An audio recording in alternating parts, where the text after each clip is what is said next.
Peggy Hall, and I'm an associate professor in agricultural law. I research and educate on legal issues that affect agriculture. I would say it's solving problems and helping people understand the law and how the law applies to their operations or their situations. I know this will sound a little cliche, but it really is helping people. I just so enjoy being able to answer questions and help people understand the law so that they can then take the actions that are necessary for them to take. I had a friend who was in law school, and actually at the time that he inspired me, he was a clerk for the United States Supreme Court. He was a law clerk for Justice White. And so we would get into these discussions about law and legal issues, and he one day said, "Do you realize how interested you are in law?" And I had not made that connection before. I had always been in the policy arena, more in resource policy. So he encouraged me to consider going to law school, and I did. Well, it might surprise people that a lot of law and policy does have to relate and tie into technology, to data, to science.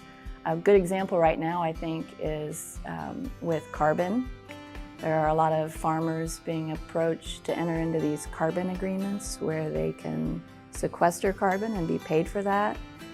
But so much of that is dependent upon understanding the science behind how we sequester carbon and how do we then value that carbon that's been sequestered, and then that feeds into the legal relationship between the farmer and the person or company that wants to pay for that value that they've created. So they all have to tie in together, and we have to understand both the legal side and the science and valuation side of those carbon agreements to make that all work.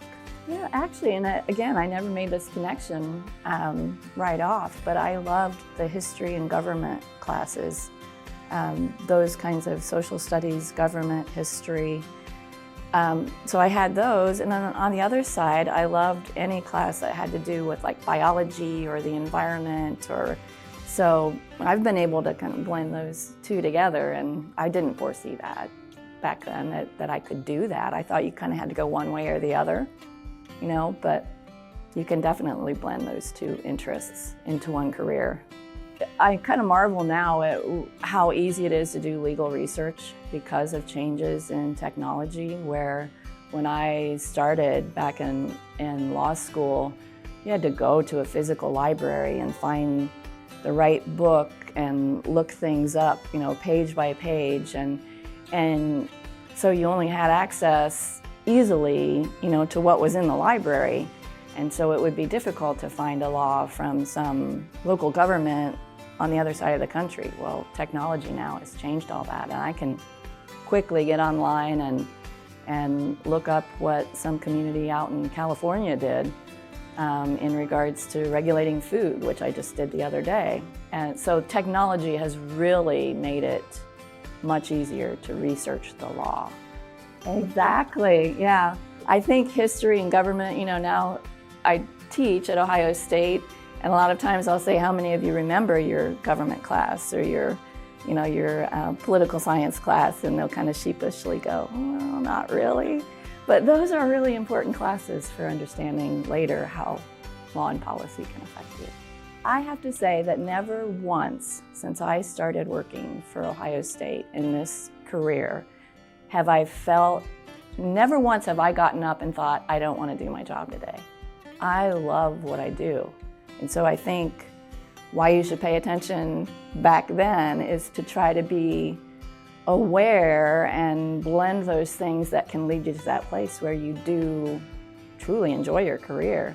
I mean, maybe that's idealistic, but I think if you work hard at it and pay attention and try to blend it, as I said, it took me a while to blend it, but blend your interests and your skills, you're more likely to end up having a career like mine where you're waking up every day thinking, oh, okay, what am I going to do today?